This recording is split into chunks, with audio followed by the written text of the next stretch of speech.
Most of us, when we think of campfires, picture a group of friends or family huddled in a circle around a lazy, crackling flame.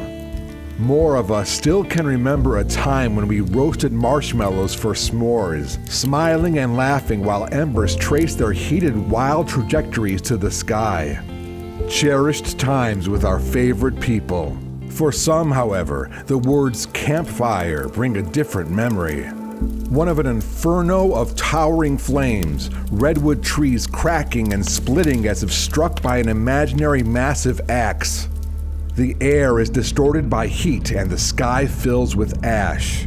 Many people across California have that memory from the 2018 campfire. Heavenly Father, please help us. It was a tragedy on many levels and the most destructive wildfire in California's history.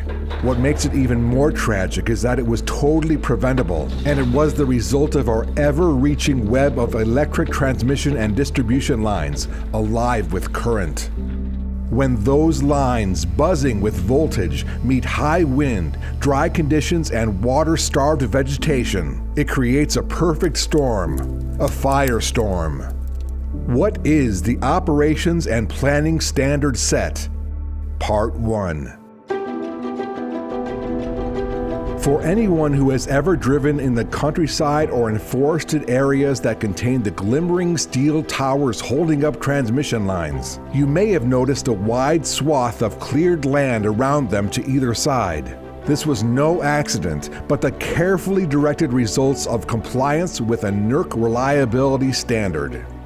In 2007, the Federal Energy Regulatory Commission, or FERC, mandated Order Number 693. This order created standards that would govern all stages of the process of energy, from generation to transmission and on to distribution.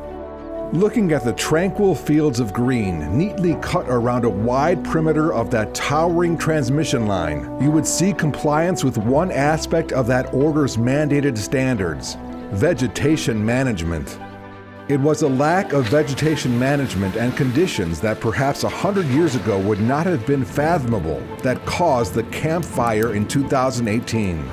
However, the vegetation management standard, like all the others created by FERC Order 693, are complied with every second of every hour of every day by utilities across the world. These are collectively known as the Operations and Planning Standards, or O&P. To ensure that the right people are in the right place at the right time, the personnel performance, training, and qualifications, or PER standards, were created to mine the best talent pool and provide them with both the best training and highest performance of the men and women who operate the bulk power system.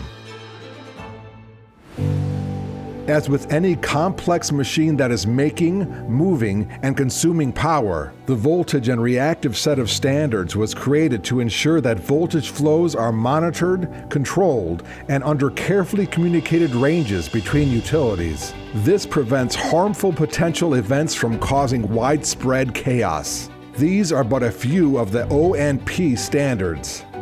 Stay tuned for our next episode when we discuss the delicate dance of interconnections between the grid, how FERC mandates emergency preparedness, and the way utilities across the grid protect and control the complex and fragile machine we call the bulk electric system.